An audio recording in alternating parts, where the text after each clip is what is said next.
Depuis quelques mois, ChatGPT, un modèle de traitement de langage développé par OpenAI, fait sensation en produisant des réponses écrites de manière convaincante, similaires à ceux produits par des humains. Le public a réagi en pensant voir apparaître une grande évolution de l'IA. Cependant, il est important de comprendre que la capacité de ChatGPT à imiter un humain ne signifie pas qu'il comprend réellement ce qu'on lui demande, ou qu'il répond avec une conscience. ChatGPT est un modèle de traitement de langage qui utilise des techniques de réseau de neurones pour générer du texte en utilisant un prompt en entrée. Néanmoins, il est crucial de comprendre que cette capacité ne signifie pas que ChatGPT possède une compréhension réelle de ce qu'il génère. Il utilise simplement des associations statistiques pour manipuler automatiquement les mots afin de copier les humains. On peut le comparer à un prédicteur de mots sur les téléphones mobiles qui utilise des algorithmes pour prédire les prochains mots que l'on peut écrire en fonction du début de notre phrase. Cependant, ChatGPT est bien plus avancé que ces prédicteurs de mots, car il utilise des techniques avancées de traitement de langage pour générer des réponses plus convaincantes et plus fluides, ce qui donne cette impression de conscience humaine. Il est entraîné sur des corpus de texte considérables pour pouvoir générer des réponses pertinentes sur une grande variété de sujets. En somme, ChatGPT est un modèle de traitement de langage avancé qui peut générer des réponses convaincantes, mais il ne possède pas de compréhension réelle de ce qu'il génère. Cela n'implique pas seulement des limites sur le plan de la conscience, mais aussi sur le plan de la performance. Pour mieux comprendre cette limite, prenons l'exemple d'un programme d'IA dédié aux échecs, comme Stockfish.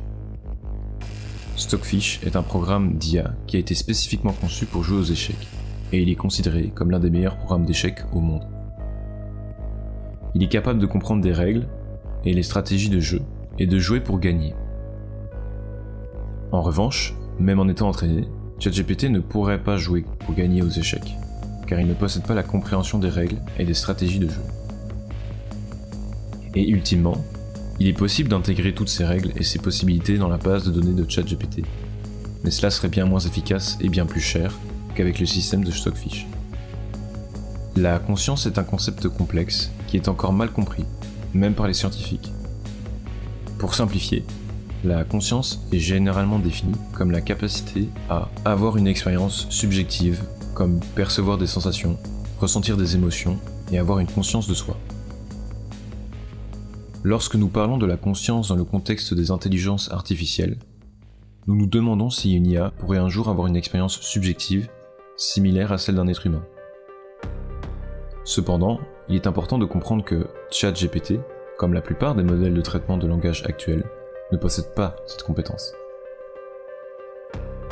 Pour illustrer cette limite, nous allons utiliser l'exemple du test de la chambre chinoise.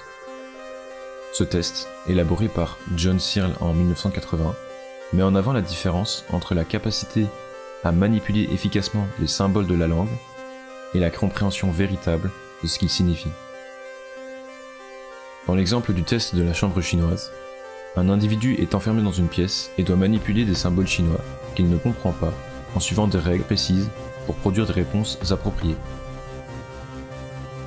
Grâce aux règles qui lui sont fournies, le sujet arrive à tenir une conversation en chinois avec quelqu'un d'autre sans que l'autre personne se rende compte que le sujet ne sait pas parler chinois. Néanmoins, même si cette personne peut produire des réponses appropriées, elle ne comprend pas réellement ce qu'elle est en train de dire. De même, ChatGPT peut manipuler efficacement les symboles de la langue pour produire des réponses convaincantes, mais il ne comprend pas concrètement ce qu'il est en train de dire. En résumé, ChatGPT ne peut pas atteindre la conscience, car il ne possède pas la compréhension réelle des symboles de la langue qu'il manipule. Il ne fait que suivre des associations statistiques. La question qu'on se pose alors est de savoir si la conscience est possible dans l'intelligence artificielle. La conscience est un concept complexe qui implique la compréhension réelle des choses, et non seulement la capacité à manipuler efficacement des symboles. C'est pourquoi, même avec une amélioration de la performance de ChatGPT, il ne pourra jamais atteindre la conscience à cause de son fonctionnement. Dans le livre Artificial Consciousness: A Beginner's Guide, les auteurs explorent les différentes définitions et perspectives de la conscience artificielle. Certains auteurs proposent que pour qu'une IA soit consciente, elle doit être capable de ressentir des émotions, de prendre des décisions conscientes et d'avoir une certaine forme d'autonomie. Cela implique la capacité à percevoir les données sensorielles, à les traiter et à y réagir de manière adaptée. Pour créer des IA conscientes, les chercheurs utilisent des techniques de traitement de données avancées et de réseaux de neurones pour simuler des processus mentaux complexes.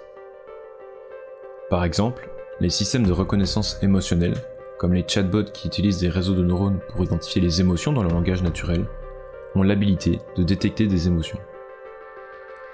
Cependant, ils ne peuvent pas réellement ressentir ces émotions, car ils ne possèdent toujours pas de conscience.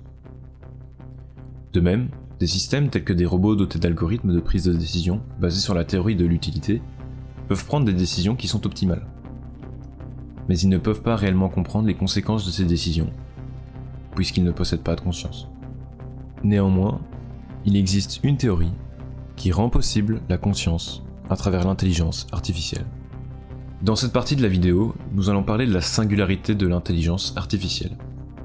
C'est un concept qui a été popularisé par l'auteur et chercheur Nick Bostrom dans son livre Superintelligence, Paths, Dangers and Strategies. La singularité est l'idée que les machines dépasseront un jour les capacités humaines, devenant ainsi super intelligentes. Cela pourrait avoir des conséquences incroyablement positives ou négatives pour l'humanité. Pour commencer, nous allons examiner les différents chemins possibles vers la singularité. Selon Bostrom, il existe 3 chemins principaux. L'amélioration continue, les réseaux de neurones profonds et les systèmes d'intelligence artificielle générale. Chacun de ces chemins a des risques différents et il est important de les comprendre pour éviter les conséquences négatives. Bostrom met en garde contre les répercussions économiques, les impacts sur la société et les défis éthiques qui pourraient survenir. Les répercussions économiques de l'avènement de la singularité sont un sujet de grande préoccupation, car elles pourraient causer des perturbations considérables sur la scène économique mondiale. Avec l'automatisation croissante de nombreux emplois, on peut s'attendre à une réduction de la demande pour la main-d'œuvre humaine, entraînant une hausse du chômage et une aggravation des inégalités économiques. Il est également possible que cette révolution technologique entraîne une répartition des richesses de plus en plus concentrée, avec une élite technologique jouissant d'avantages considérables sur les marchés. Les conséquences sur la société de l'arrivée de la singularité sont tout autant un sujet de grande réflexion. Il est possible que cette révolution technologique entraîne une accélération de la surveillance de masse, une augmentation de la dépendance à la technologie et une régression de la vie privée. Il est ainsi plausible que cela débouche sur une désacralisation de l'humanité, où les relations humaines seraient remplacées par des interactions virtuelles, déshumanisant ainsi la société.